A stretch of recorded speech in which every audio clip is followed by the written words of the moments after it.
Voilà, nous sommes heureux de nous retrouver. Ici, on continue notre petit périple dans le, le survol des livres de l'Ancien Testament. Euh, on va, après ce dimanche, on va voir d'autres choses, on va revenir peut-être un peu dans le Nouveau Testament. Mais on va voir ici le prophète Michée. Donc voilà, on va vous distribuer un peu les supports pour prophète Michée.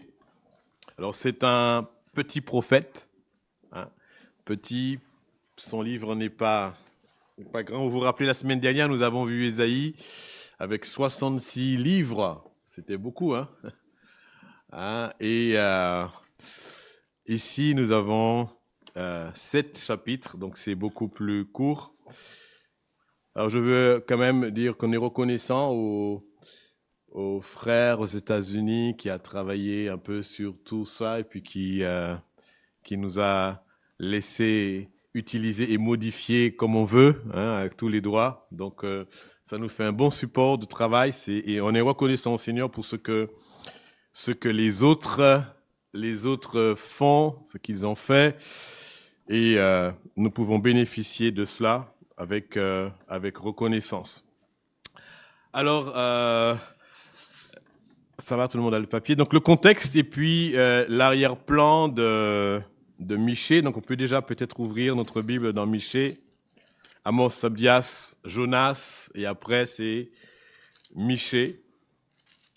Alors il y a quelques versets peut-être de Michée que l'on connaît bien, parce qu'on les récite parfois régulièrement, une fois par an, comme Michée 5, ou bien on les chante aussi, hein, comme Michée 6, il y a un verset que l'on chante.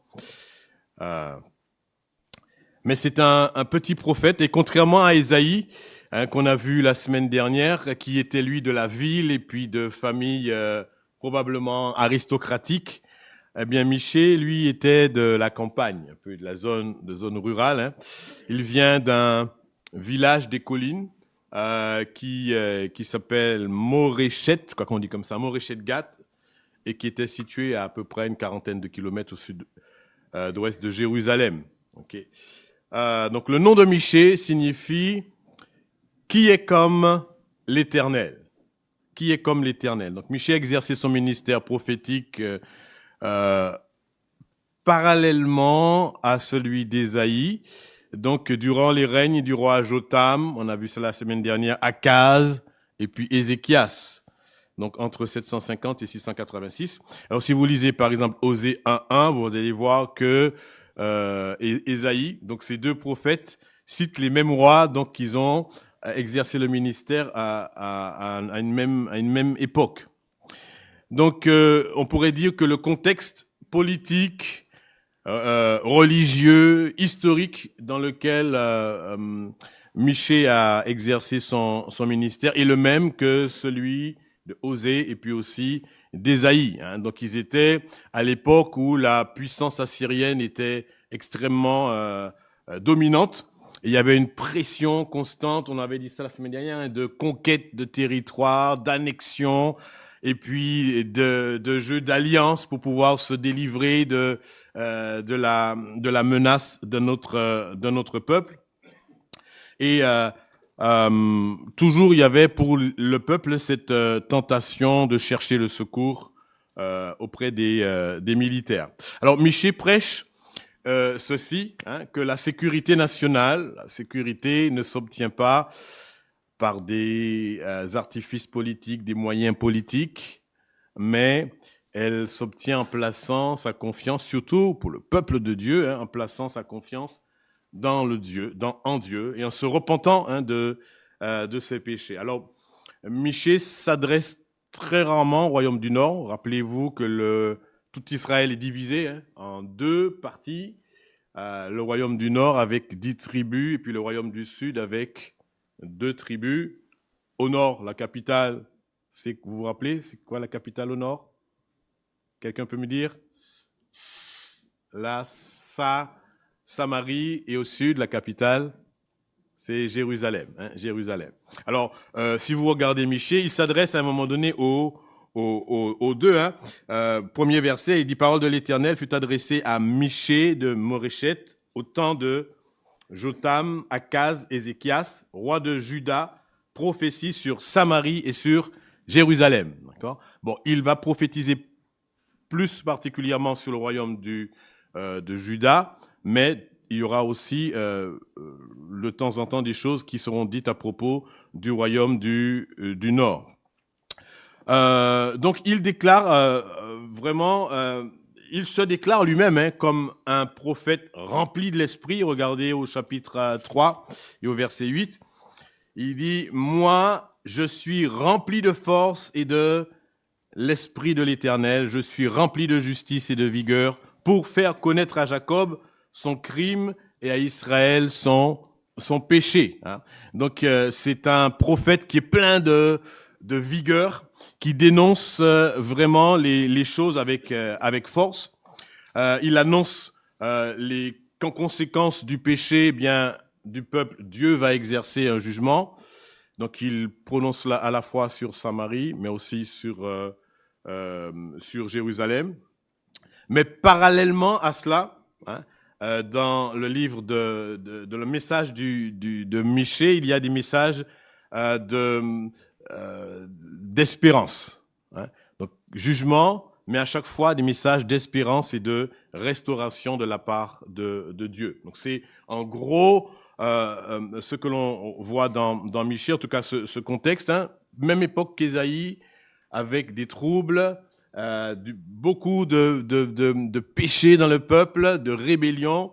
Il annonce que Dieu va juger cela si le peuple ne se repent pas, et en même temps, il annonce le désir de Dieu de restaurer tout ça. Donc, si on regarde la structure un peu du livre, on a quelques versets qui introduisent au début, mais on est un peu d'accord pour dire que Michée est construit autour de 3 cycles, en gros. Hein. Il est structuré un peu comme cela. Et 3 cycles qui sont introduits à chaque fois par cette expression, cet impératif « écoutez ». Regardez au chapitre 1, verset 2, il dit « Écoutez, vous tous, peuple ». Alors, il y a des endroits au milieu où c'est écrit, mais là, c'est une section qui s'ouvre comme cela. Et puis, après, au chapitre 3, verset 1, je dis « Écoutez, chef de Jacob ». Et puis, au chapitre 6 et au verset 1 aussi, il dit « Écoutez donc ce que dit l'Éternel ». Et chaque cycle annonce un jugement de Dieu, menace de jugement, et en même temps, à chaque fois, une espérance de restauration. Donc, c'est un peu comme cela. Donc, premier cycle, chapitre 1 et 2, hein, où il y est question d'un jugement sur Israël. On peut voir ça donc dans Michée 1, verset 2, jusqu'à 2, verset 11. Et donc, le chapitre commence de manière assez, regardez, au chapitre 1, assez, je ne sais pas si c'est spectaculaire, je trouve que c'est spectaculaire en tout cas. Il dit, le Seigneur est dans son palais, le Seigneur qui est dans son palais, donc chapitre 1, verset 2, fin du verset 2, le Seigneur qui est dans le palais de sa sainteté, il dit, voici, il sort, l'Éternel sort de sa demeure, et il descend, il marche sur les hauteurs de la terre, sous lui les montagnes fondent, les vallées s'entr'ouvrent, comme la cire dans le feu, comme l'eau qui coule de la pente. Donc il parle de Dieu qui apparaît depuis son palais et qui sort, qui descend et qui vient pour juger. Hein, ce qu'il dit, hein, il dit voilà, les montagnes fondent, la cire fond comme devant le feu. Donc il annonce que Dieu va exercer son jugement, versets 2 à 4, sur Israël, et puis en même temps, il prononce à partir du chapitre 2, verset 12, qu'il y a quand même de l'espérance. Donc il annonce le jugement, il dénonce les péchés, on ne va pas rentrer dans les détails, mais après, tout de suite au chapitre 2, verset 12 et 13, regardez, chapitre 2, verset 12 et 13, on voit qu'il parle le ton est différent. Je te rassemblerai tout entier, ô Jacob, je rassemblerai les restes, je les réunirai comme les brebis d'une bergerie, comme le troupeau d'un pâturage. Il y aura une foule d'hommes bruyants, celui qui fera la brèche montera devant eux, ils feront la brèche, franchiront la porte et en sortiront, le roi marchera devant eux. C'est vraiment une image un peu de peuple rassemblé avec son chef qui marche à sa tête. Ça, c'est pour le premier cycle. Le second cycle, va des versets 3, chapitre 3, pardon, au chapitre 5. Et on a Michée qui parle cette fois-ci au chef du peuple et qu'il leur montre qu'ils pratiquent le mal alors qu'ils sont supposés connaître la justice. Chapitre 3, verset 1, il dit « Écoutez, chef de Jacob, prince de la maison d'Israël, n'est-ce pas à vous à connaître la justice et vous, et ce qu'ils font je veux dire au contraire, eh bien, il dit, vous haïssez, verset 2, le bien et vous aimez le mal. Vous êtes supposé connaître la justice et vous commettez l'injustice. Et donc, à cause de cela, il y aura un jugement qui va venir. Donc, il prononce le jugement de Dieu et la destruction. Il y a chapitre 3, verset 12, il dit, c'est pourquoi, à cause de vous, Sion sera labouré comme un champ, Jérusalem deviendra un monceau de pierre et la montagne du temple un sommet couvert de bois. Donc ça, c'est encore un message, vous voyez ici, de jugement. Il décrit un peu les choses et puis après, il parle aussi de la restauration. Chapitre 4, verset 1 et jusqu'à chapitre 5 et au verset 15, verset 14, il est question d'une longue partie où il parle de la restauration de Dieu. Il parle d'une Jérusalem qui sera emmenée captive à Babylone, ici, et qui sera délivrée, chapitre 4, verset 10, par exemple, il dit, tu iras jusqu'à Babylone, à la fin du verset, là tu seras délivré, c'est là que l'Éternel te rachètera de la main de tes ennemis. Donc il parle de cette délivrance, de cette restauration, de ce nouveau roi qui va venir et qui sera issu de la lignée de David. On lit ça au chapitre 5. Et 3, Bethléem Ephrata. On récite ça souvent à Noël, n'est-ce pas? Et 3, Bethléem Ephrata. De 3 sortira, entre les milliers de Juda, de 3 sortira pour moi celui qui dominera sur Israël et dont les activités remontent aux temps anciens, au jour de l'éternité. Donc encore là, ce message de restauration avec ce roi qui va venir. Et puis on a un troisième cycle, encore toujours pareil, jugement, restauration, du chapitre 6 au chapitre 7. On voit Michée présente Dieu dans ce chapitre comme étant en procès avec son peuple. Chapitre 6, verset 1, il dit « Écoutez ce que dit l'Éternel, lève-toi, plaide devant la montagne et que les collines entendent ta voix. » Il dit au verset 2,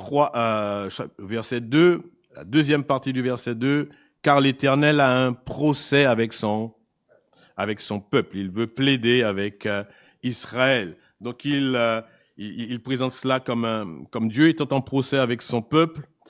Et puis il dit que ce peuple donc est sous la menace de jugement.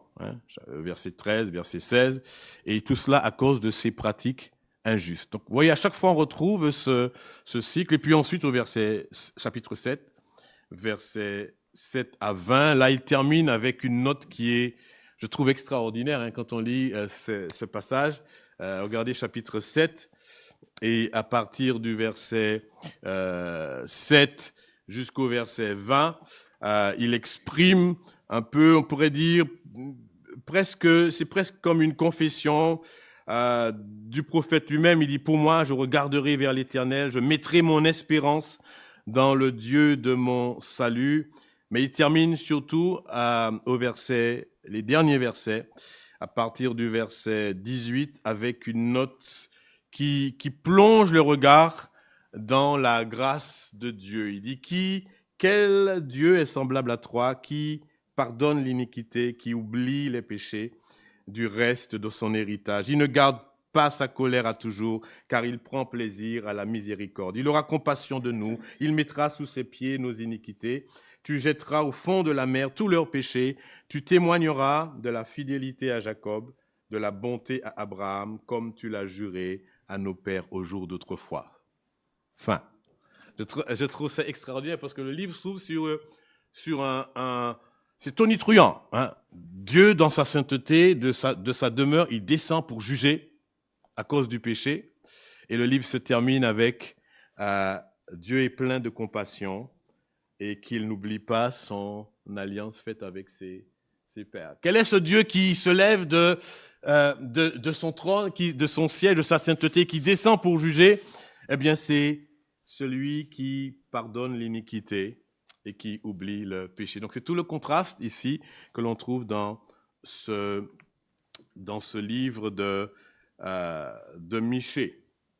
Alors, quels sont quel est on pourrait dire le thème un peu de ce livre? Eh bien, Michée, la prophétie de Michée, c'est vraiment classique hein, des prophéties qu'on trouve dans l'Ancien Testament. Il présente Dieu qui doit juger les péchés du peuple, mais aussi Dieu qui rétablira son peuple dans son royaume. Dieu est celui qui juge le péché de son peuple, mais il est celui aussi qui restaure son peuple et qui le rétablit. Et donc, puisque le format c'est cyclique, à chaque fois jugement, restauration, jugement, restauration, jugement, restauration, on peut regarder un petit peu plus en détail, juste un tout petit peu plus en profondeur, ce jugement de Dieu, hein, dans un premier temps, et puis cette restauration de Dieu. Donc, le jugement, donc, sous le point A, là, le jugement divin, on peut voir quelles sont les causes du jugement de Dieu. Pourquoi est-ce que Dieu vient qu'il juge son peuple? Michée 6:8 nous dit ce que Dieu attend de son peuple. Hein, on le chante, on t'a fait connaître aux hommes ce qui est bien, vous vous rappelez de ça, hein? Et ce que l'Éternel demande de toi, on peut le réciter par cœur, je pense, hein, c'est que tu pratiques la justice, que tu aimes la miséricorde et que tu marches humblement avec ton Dieu. Ça, c'est ce que l'on t'a fait connaître et c'est ce que Dieu attend de son peuple. Mais ce que l'on voit, c'est que le peuple vit une vie d'intérêt personnel, d'idolâtrie et de péché. Et donc, Michée, tout animé de l'Esprit de Dieu, comme il le dit au chapitre 3 et au verset 8, il va détailler aux yeux du peuple son péché. Il va faire un espèce de catalogue, il va citer presque point par point, ville par ville, péché par péché, ce qui se passe dans ce peuple. Alors, il semble qu'il y ait ici 42, il y a 105 versets au total et 42 traitent du concept du péché. Allez, montrer à quel point c'est important aux yeux de Dieu. Hein. Ce n'est pas une petite affaire. Et le prophète ne dit pas « vous avez péché », mais il va dire, il va décrire même ce qu'ils ont fait. Et donc, il parle des péchés, premièrement, des dirigeants. Et il les réprimande, les dirigeants politiques. Il les compare à un boucher qui, pour pouvoir leur faire sentir comment ils ont opprimé les pauvres. Et regardez comment il dit ça au chapitre 3 et au verset 1 à 3. Il dit, je dis, écoutez, chef de Jacob et prince de la maison d'Israël, n'est-ce pas à vous à connaître la justice et vous haïssez le bien, vous aimez le mal, vous leur arrachez la peau et la chair de dessus les os. Hein. C'est comme un boucher qui va dépecer un animal ici. Il dit c'est comme cela que vous agissez à l'égard des pauvres. Ils étaient cruels, ils étaient avides, ils volait les gens, hein, chapitre 2, verset 2, il dit, il convoite les champs et il s'en empare, un peu comme Akab avait fait avec la vigne de Naboth, vous vous rappelez de cela, hein. Il convoite ce qui n'est pas à eux et ils mettent des stratagèmes en place pour en prendre possession. Michée les accuse d'avoir construit Sion avec le sang, hein, chapitre 3, versets 9 à 10. Il dénonce aussi les chefs religieux, hein, les prophètes, chapitre 3, verset 5, il dit « Ainsi parle l'Éternel sur les prophètes qui égarent mon peuple ». Donc des gens qui sont supposés conduire le peuple dans la voie de Dieu, mais qui, au contraire, les égarent. Il parle des prêtres aussi au verset 11. Il dit « Ces chefs jugent pour des présents et ces sacrificateurs enseignent pour un salaire. » Et les prophètes prédisent pour de l'argent. Il y a de la cupidité, on fait les choses pour des pots de vin, pour de l'argent. Et donc, il décrit ces choses-là concernant les dirigeants, mais il décrit aussi les péchés du peuple. Hein. Le peuple qui a volontairement suivi l'exemple de ses dirigeants, comme il parle des tristement célèbres rois Omri et Akab. Hein. Akab, c'était le fils d'Omri, mais la Bible dit qu'Omri a fait ce qui est mal aux yeux de l'Éternel. On trouve ça dans 1 Roi, chapitre 16. Et il dit, il a fait pire que tous ceux qui étaient avant lui.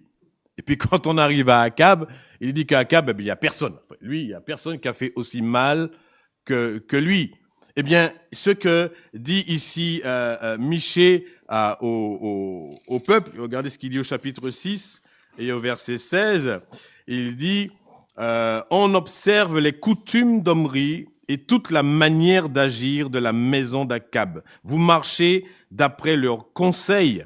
Et Dieu dit, c'est pourquoi je vous livrerai à la destruction et je ferai des habitants un sujet de raillerie. Alors, suivre l'exemple d'Akab, ça veut dire quelque chose, n'est-ce pas?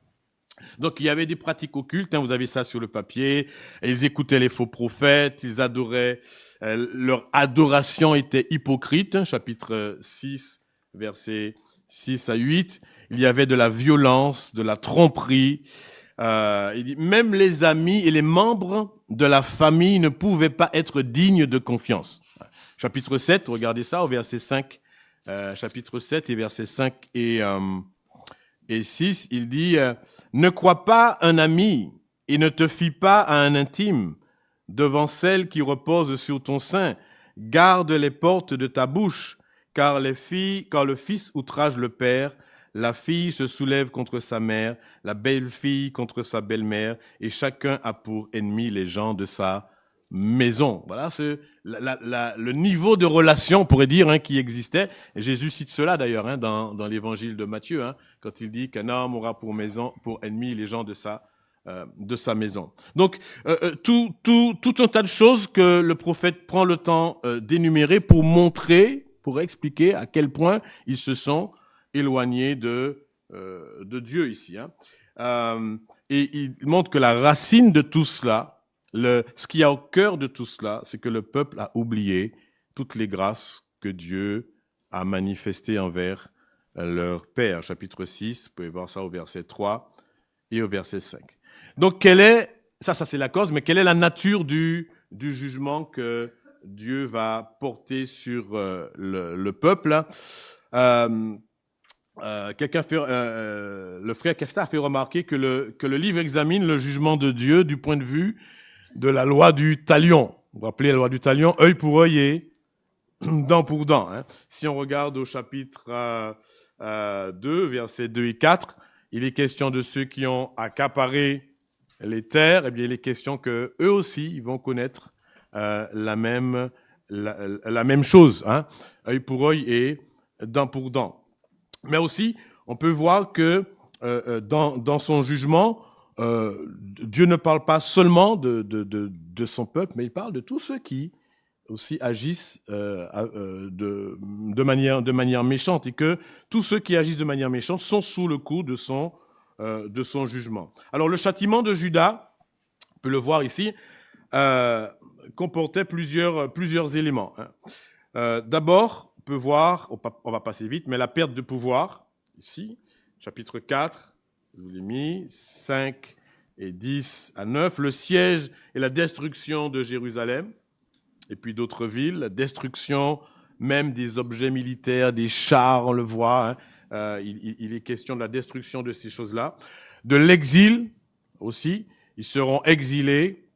Alors, certes, l'armée assyrienne, les Assyriens étaient le peuple dominant, mais ils seront, on l'a vu, hein, ils seront au chapitre 4, transportés à Babylone, et c'est de là que Dieu va les racheter. Il parle aussi de l'agonie, donc de beaucoup de choses qu'ils vont souffrir à cause de leur péché ici. Et tout cela parce qu'ils ont rejeté Dieu, et donc ils seront dans l'opprobre. Ils vont subir des reproches et ils vont savoir un peu quelque part ce que c'est que de s'éloigner et de rejeter Dieu ici.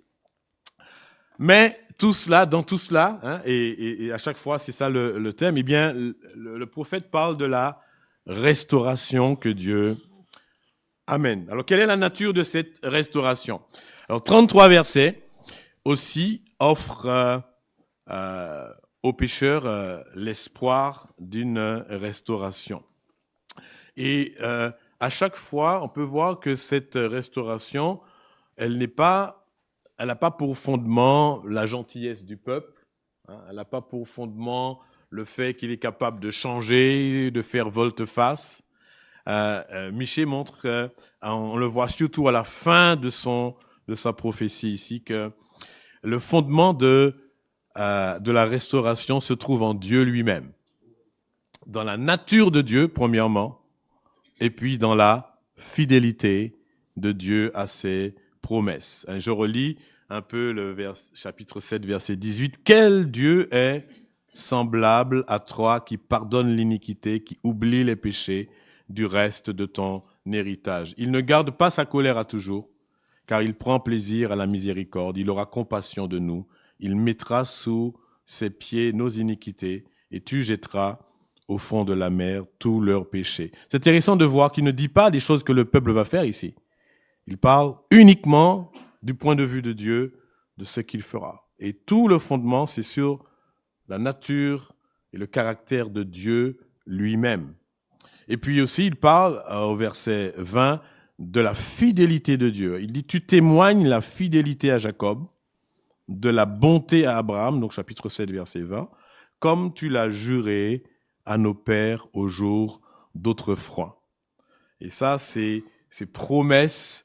Et il dit, voilà, Dieu est celui qui est fidèle en ses promesses. Le Dieu, je crois que c'est Deutéronome, il dit, le Dieu toujours fidèle, il garde son alliance. Il n'oublie pas son alliance. Hein.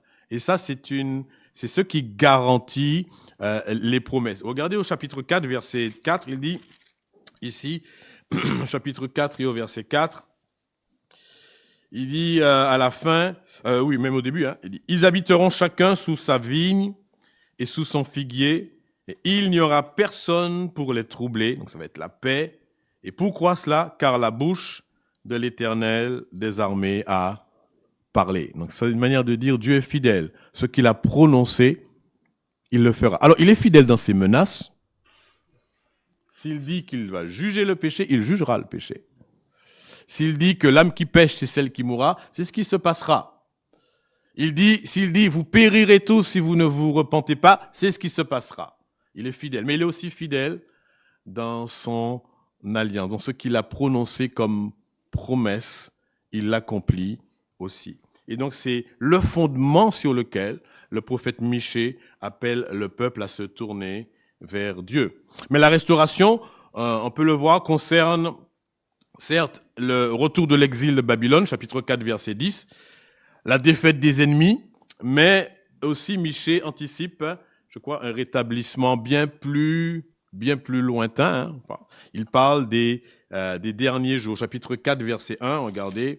Ici, il arrivera, et on pense que là, il parle, c'est plus eschatologique de ce qui va se passer dans l'avenir. Il arrivera dans la suite des temps que la montagne de la maison de l'Éternel sera fondée sur le sommet des montagnes. Donc, il parle d'une époque qui est à venir et qui verra la restauration un peu d'Israël, des nations qui vont venir. Donc, il parle premièrement des exilés qui vont revenir du monde entier à une Jérusalem qui sera reconstruite. Il parle de la ville qui deviendra le centre politique et religieux du monde. Hein, c'est chapitre 4, verset 1, c'est ce que nous avons vu. Des nations qui étaient cruelles, etc., et qui vont venir à Sion pour apprendre la voie de l'Éternel, les lois de l'Éternel, chapitre 4, verset 2. Et puis le fait que Dieu rétablira son royaume qui sera mondial, qui sera caractérisé par la paix, par la prospérité. Et tout ça renforce, n'est-ce pas, la confiance chez le croyant. Voilà tout ce que Dieu va faire. La restauration de son peuple d'Israël, mais bien plus que cela, une restauration totale de toutes choses. Hein. On avait vu avec Ésaïe qu'il va créer des nouveaux cieux et une nouvelle terre où la justice habitera. Et donc Michée est dans cette même pensée aussi, comme le prophète Ésaïe. Alors, qui sont les bénéficiaires de cette restauration? Eh bien, certes, le peuple d'Israël, hein, le reste d'Israël, les rescapés, la nation entière d'Israël. Donc, l'Éternel va les rassembler parmi ceux qui sont boiteux, parmi ceux qui sont exclus. On le voit au chapitre 4. Un troupeau qu'il va rassembler comme un berger qui rassemble ses brebis. Et ils vont faire, donc, en tant que peuple de Dieu, l'expérience du pardon de Dieu, de sa justice, et ils vont s'engager même à marcher en son nom. Hein. Mais ce que Dieu va restaurer aussi, ce sont tous ceux qui vont croire en lui, tous ceux qui placent leur confiance en lui. Alors, comment est-ce que cette restauration se fera? Qui sera l'agent de cette restauration? Alors, Michée parle de quelqu'un, de personnel qui viendra et qui accomplira cette restauration. Alors, c'est le Messie, hein, le souverain qui naîtra dans un village, chapitre 5, regardez chapitre 5, et 3 Bethléem Ephrata, dans un village, petit village de Bethléem. De toi sortira pour moi celui qui dominera sur Israël. Alors, à la fois, quelqu'un qui vient d'un coin pauvre, on pourrait dire, une petite Bethléem, mais en même temps, quelqu'un qui vient de très loin, même de très très loin, qui existe de toute éternité et qui est divin. Et donc, mon ami ici, bien que ce soit un être humain, son activité existe, remonte depuis l'éternité. Donc, Michée décrit ici le Messie qui va venir, Jésus-Christ. C'est lui qui accomplira cette restauration de Dieu, cette restauration parfaite, cette restauration définitive de Dieu. Donc, il donne d'autres descriptions du roi. On pense par exemple qu'au chapitre 2, verset 13, il parle aussi, même si ce n'est pas admis par tout le monde, de la venue de ce roi-là. Alors, Christ est celui donc, qui obtiendra cette victoire. C'est lui qui incarne vraiment, qui incarnera la paix. Chapitre 5, regardez chapitre 5, verset 5, il dit « Ils feront avec l'épée leur pâture du pays d'Assyrie et du pays de Nimrod au-dedans de ses portes. Il nous délivrera ainsi de l'Assyrien lorsqu'il viendra dans notre pays et qu'il pénétrera notre territoire. Le reste de Jacob sera au milieu de peuples nombreux, comme une rosée qui vient de l'Éternel, comme des gouttes d'eau sur l'herbe. Elles ne comptent pas sur l'homme, elles ne dépendent pas des enfants de l'homme. Le reste de Jacob sera parmi les nations au milieu des peuples nombreux. Et il parle ici vraiment de ce que ce roi va faire, cette paix qu'il va amener, cette libération qu'il va porter, chapitre 4, verset 7, etc. Il parle de sa gouvernance et du fait qu'il apportera la tendresse d'un berger. Il fera paître. Hein. Il y a à plusieurs endroits ici, la notion de Dieu qui agit comme un berger qui rassemble son troupeau. Donc c'est par Jésus-Christ que cette restauration se fera. Alors je dis pas, Michée ne dit pas c'est Jésus-Christ, hein, mais nous de ce côté-ci de l'histoire, on peut maintenant faire le lien et voir que, eh bien, c'est par Christ que Dieu opère cette grande restauration, qui est la restauration de l'âme, mais la restauration de toute chose, hein, aussi, de tout l'univers, de la terre entière. Alors, quelques applications pour terminer ici.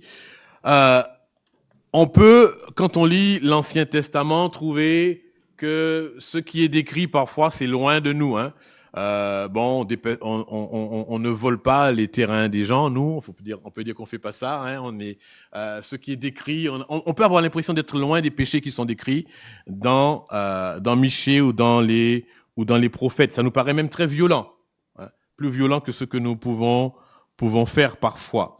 Mais ce qu'il faut retenir ici, c'est que nous sommes animés d'un même cœur, hein, d'une même nature que les gens qui sont décrits ici, que les personnes qui sont décrites à l'époque du prophète Michée, et que nous sommes habités par le même égoïsme, par le même caractère charnel. Ce qu'ils ont fait avec leurs mains, qu'ils ont fait dans les actes, proviennent du cœur. La Bible, Jésus dit, c'est du cœur que viennent les mauvaises pensées, les meurtres, l'idolâtrie, les adultères.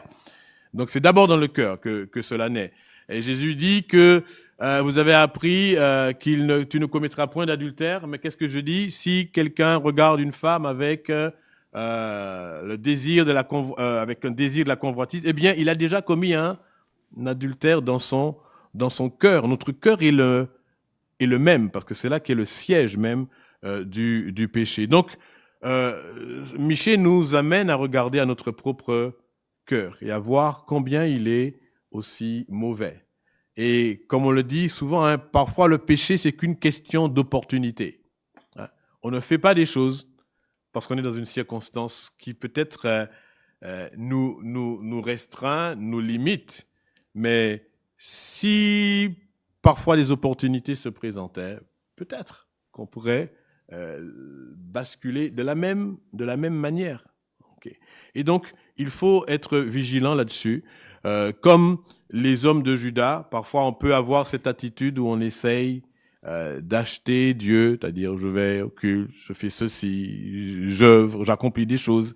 Et c'est une manière, une espèce de manière que le peuple utilisait aussi, hein, pour dire voici, je crois qu'il, je sais pas si je l'ai retrouvé, mais à un moment donné, on voit les prophètes qui disent qu'ils sont avec, attendez, si je peux le retrouver ici, hein, ils sont avec Dieu et donc qu'est-ce qu'ils ont? Ils n'ont rien à craindre. Après tout, ils servent Dieu, hein. Eh bien, non, on n'achète pas Dieu. Dieu veut un cœur qui soit droit et qui soit pur devant lui. Il veut que la question du péché soit réglée. Donc, ce n'est pas parce qu'on n'a pas fait des choses avec les mains qu'on est net devant lui. Le cœur, Dieu voit le cœur, il voit les pensées, et on pêche aussi avec nos pensées. Notre vérité fondamentale sur le péché, c'est qu'est-ce que le péché? Le péché, c'est, vous vous rappelez comment on avait dit ça?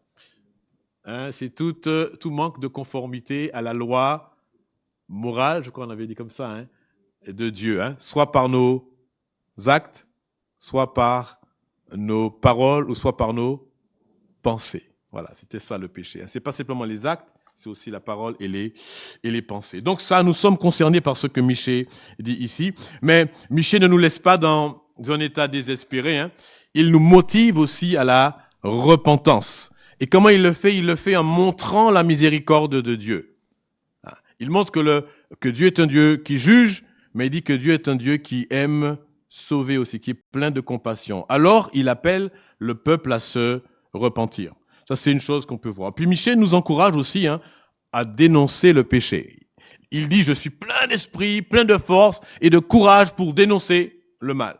L'enfant de Dieu doit être aussi plein de ce courage pour dénoncer le péché dans sa propre vie déjà. Hein? Avant d'enlever la paille qui est dans l'œil du prochain, il faut enlever la poutre qui est dans notre œil. Hein?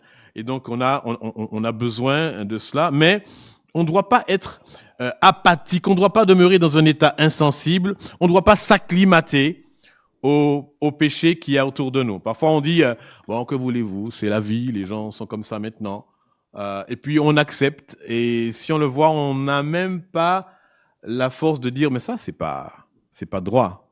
ici. Hein. Un peu comme Jean-Baptiste qui disait à Hérode, il ne t'est pas permis de prendre la femme de ton frère. Hein. Et il lui disait ça. Et on vit dans une époque où le péché nous environne tellement, hein, tellement au bout du doigt que on ne réagit presque pas. On est comme acclimaté au péché. Michée n'était pas acclimaté au péché. Hein. Il dit, je suis plein de force au chapitre 3 et d'esprit de Dieu pour dénoncer ce qui n'est pas juste et ce qui n'est pas droit. Donc que Dieu nous remplisse aussi de cette même force, non pas pour agresser, mais pour voilà, sentir que ça, voilà, comme Paul, hein, il a l'esprit irrité quand il est à Athènes, il voit tout ça, il dit, hein, c'est trop. Et puis il se met à annoncer l'évangile. Et puis aussi, hein, je termine en disant que on a dit que le nom du prophète, c'est qui est comme l'Éternel. Okay. Et il termine donc sa lettre. On dit que c'est un jeu de mots avec son nom ici. Hein. Qui est l'Éternel, c'est ce que ça veut dire, Michée. Mais lui, il dit, il montre lui-même qui est l'Éternel, un Dieu qui est plein de compassion, qui est un Dieu comme toi, qui pardonne l'iniquité. Il y aura de nouveau compassion de nous. Chapitre 7, on a déjà dit. Et ça, c'est la note finale, je crois, sur laquelle on doit rester aussi, que Dieu est un Dieu d'amour, un Dieu de compassion. Celui qui juge, c'est celui qui sauve. Et quand on regarde la Genèse au chapitre 3, hein, dans le jugement même que Dieu prononce contre le serpent, il y a la promesse, hein, de délivrance de l'humanité. Dans Genèse 3,15, hein, il parle de la postérité de la femme qui écrasera la tête du serpent. C'est un jugement qu'il prononce contre le serpent, mais en même temps, c'est une indication de promesse à venir. Et donc, Michée dit la même chose. Qui est l'Éternel? C'est celui qui juge, qui ne laisse pas le péché impuni. Mais c'est aussi le Dieu qui est plein de grâce. Alors, c'est à lui que nous devons venir avec confiance. Et la parole du prophète, ses avertissements, la révélation qu'il nous fait de la compassion de Dieu doit nous pousser profondément à la repentance. Prions.